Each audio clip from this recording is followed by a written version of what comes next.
yang baru ditemukan oleh PPATK sehari 2 hari ini. Orang laporannya ke KPK 56 miliar, mengagetkan kita karena hanya eselon 3. Lalu kita cari, LHP-nya 23 LHKN ya.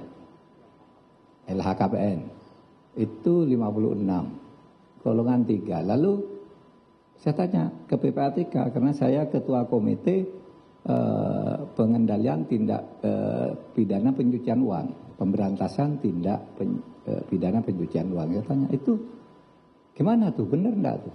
Lalu dibuka, Pak, ini ada surat tahun 2013. Kami sudah temukan indikasinya bahwa yang bersangkutan diindikasikan melakukan tindak pidana pencucian uang. Gitu. Nah, sudah itu diteliti lagi, besoknya ditemu ternyata 500 miliar. Nah, saudara, yang mungkin korupsinya itu sendiri sedikit. Ya, mungkin 10 miliar atau berapa gitu. Tetapi pencucian uang yang banyak. Kalau dia menerima uang misalnya korupsi 10 miliar karena gratifikasi, kan itu lalu kalau di dalam ilmu intelijen keuangan itu adalah di belakang dia anaknya punya rekening berapa, uangnya dari mana, istrinya kekayaannya apa, kok sampai punya 6 perusahaan dan macam-macam gitu.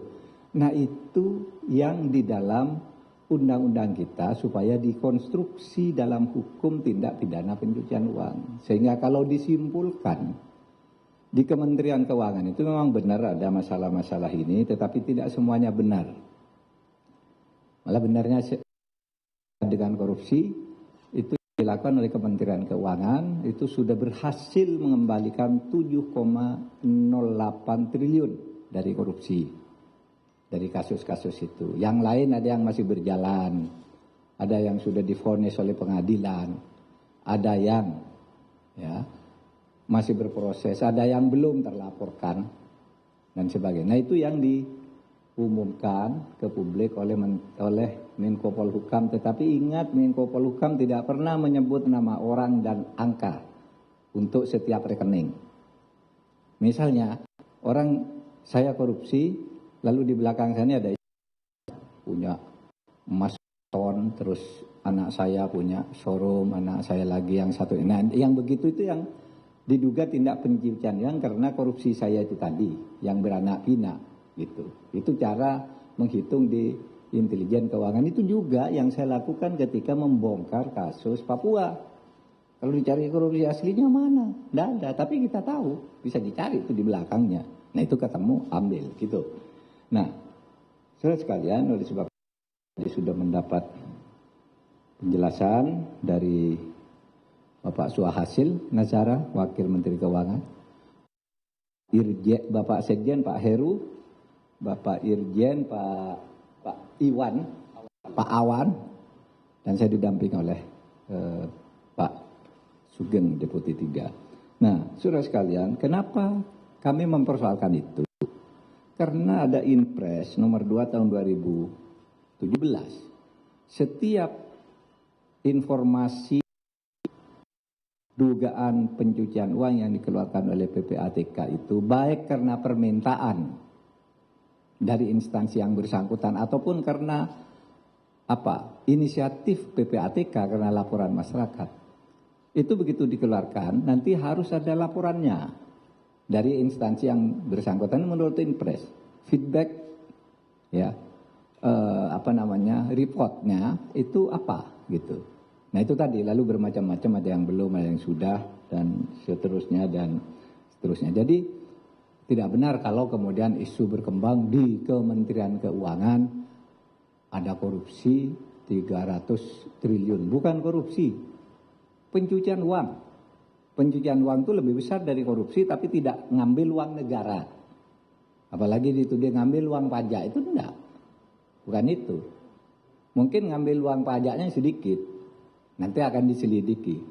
Karena misalnya kami mengambil sampling 7 nih. 7 kasus dari 197 kasus yang dilaporkan itu, 7 kasus itu tindak pidana pencucian uangnya sudah dihitung 60 triliun ya Pak Sugeng. Sudah 67 dari 7 kasus tindak pidana pencucian uangnya. Dan selama ini kita tidak pernah mengkonstruksi kasus pencucian uang itu, padahal kita punya undang-undang. Hanya ada 1, 2, 3 lah ya orang dihukum karena pencucian uang, padahal itu jauh lebih besar dari korupsi. Korupsi itu terkait dengan anggaran negara yang dicuri. Oleh Kementerian Keuangan sudah berhasil dikembalikan 7,08 triliun. Nah yang pencucian uangnya yang 300-an ini akan kita tindak lanjuti.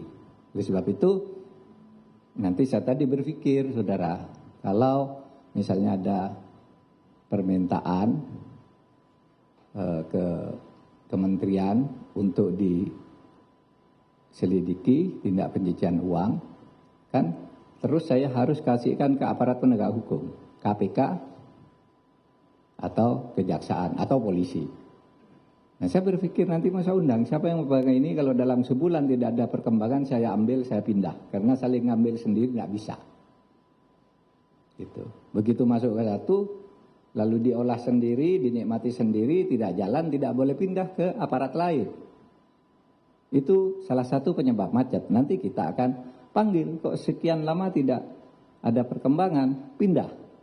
Dari misalnya kejaksaan ke KPK, ya berdasar kesepakatan aja di sini antar pimpinan. Kalau menunggu undang-undang itu dibuat, ya tidak selesai lagi, kita kesulitan lainnya. Saya kira itu, saudara, dari saya tadi sama Kementerian Keuangan. Saya sebenarnya mau jumpa pers dengan saudara ini bersama Bu Sri Mulyani, tapi Bu Sri Mulyani baru mendarat dari Jogja, saya baru menjabat dari Denpasar. Sementara besok lusa saya sudah harus ke Australia lagi. Sudah disepakati bersama Wamen saja. Kita membangun komitmen hari ini. Ya. Oke, saya kira itu penjelasan saya. Silakan Mbak. Makasih Pak Menko. Teman-teman media yang saya hormati, Assalamualaikum warahmatullahi wabarakatuh. Pada sore tadi hari ini, Menko Polhukam Mahfud MD menyampaikan soal maksud yang disampaikan transaksi janggal 300 triliun rupiah di Kementerian Keuangan yang disebut bukan korupsi tapi tindak pidana pencucian uang yang sedang didalami. Kita akan kembali ke Sapa Indonesia Malam.